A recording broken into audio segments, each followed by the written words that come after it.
All right. So here are members of the Super Eagles yet to make an appearance at the 2022 AFCON. As we know, the Super Eagles have one last match to play against Guinea-Bissau, and they go into that with 6 points in the bag, a better head-to-head record than the closer team next to them, which is Egypt. So no matter what happens in that day, the Super Eagles will be going out as group winners. So the question now comes up, what new players are going to play? I feel the coach doesn't have to play new players. He can totally just decide to go with the same team.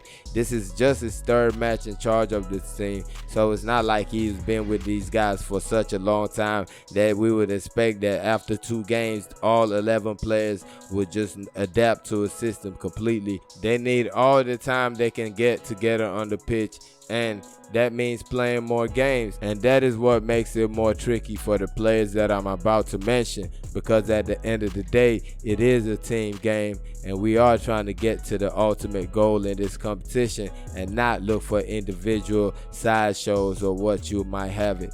But anyways, before we get into this video, please make sure to like and subscribe, and we move. First, we're going to talk about Daniel Akpeyi, the Kaizer Chiefs goalkeeper. Was the goalkeeper for the Super Eagles at the 2019 edition, but now he is more of on the fringes. Made the matchday squad for the last 2 matches. Will he get some playing time? I'm not too sure of that, but he is an option for that day, and Augustin Eguavon surely will make the right decision, hopefully.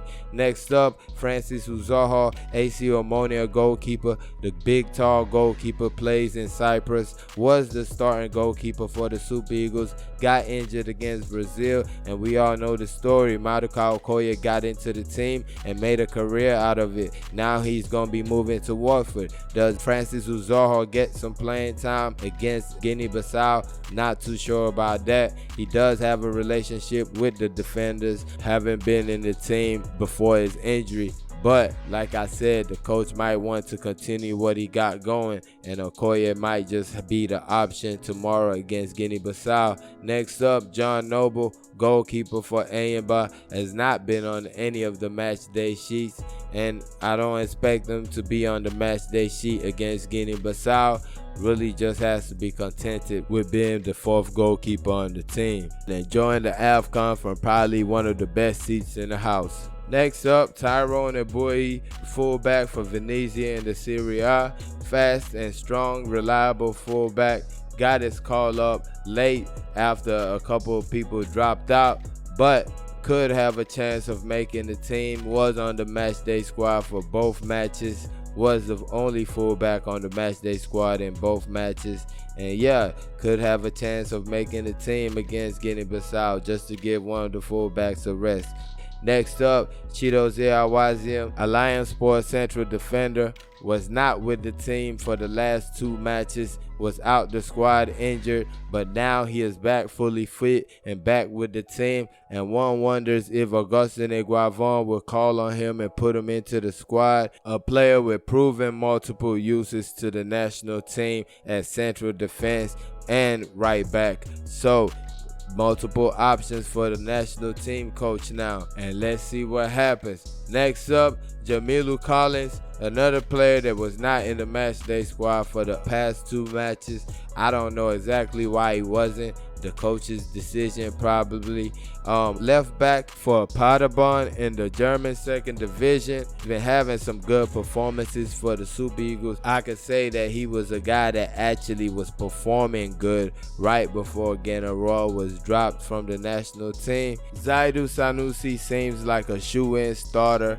Been on good form in this AFCON, but Coach Augustin Eguavon could decide to give him some rest and bring in Collins. Next up, Olisa Ndah, Orlando Pirates central defender. With the return of Chidozie Awaziem, with the way the defense is playing, plus the fact that Semi Ajayi and Chidozie Awaziem both seem to be in front of him, I just don't see him getting on the pitch. And moving on, Frank the Tank Onyeka, the only midfielder who has not participated in this AFCON yet, plays for Brentford in the EPL. I feel like the coach might see him as a like for like with Wilfred and Didi. I do feel he could add something a little bit different than what Wilfred and Didi can add, But either way, Augustin Eguavon is going for his 2. Joe Aribo and Wilfred Ndidi are the 2 pairing in the midfield, and that leaves Frank Onyeka out. Does he get some playing time against Guinea-Bissau? Anything can happen. Frank the Tank might be needed, and this might be a game just to give him a little carrot, just give him a run out there so he doesn't feel like, oh, I came here and I'm not getting any playing time, I'm not involved in anything. So you might just want to give him some playing time in this match, knowing that he might not play for the rest of the tournament, or he might be called up for a really critical time in the tournament. So I feel like that's something the coach has to figure out right there. That's his job, not mine. Moving on, Peter Olayinka, Slavia Prague striker, behind Tyronne Omonia and Sadiq Umar. But I really believe the coach just doesn't know where to play him, because even at the club, it's not like he's just the top man. He's all over the place. So the coach just doesn't know what to do with him. That's what I believe with Peter Olayinka. Good player. If he gets his chance, I guarantee you he's going to give up 150%, because he's a very, very hard worker. And I know I would like to see Peter Olayinka go out there and put in a full shift. And last but not least, Henry Onyekuru, the Olympiacos forward. I truly believe he is getting closer and closer to getting some time in this tournament, because if you look at what's going on, the coach has been going through his wingers. Samuel Chukwueze substituted at halftime. Ejuke did not even get any time at Sudan, so he might just want to move on to Henry Onyekuru and see what he got to offer. And yeah, those are 10 players that have not yet appeared for the Super Eagles at the 2022 AFCON in Cameroon. Thank y'all for watching. Peace.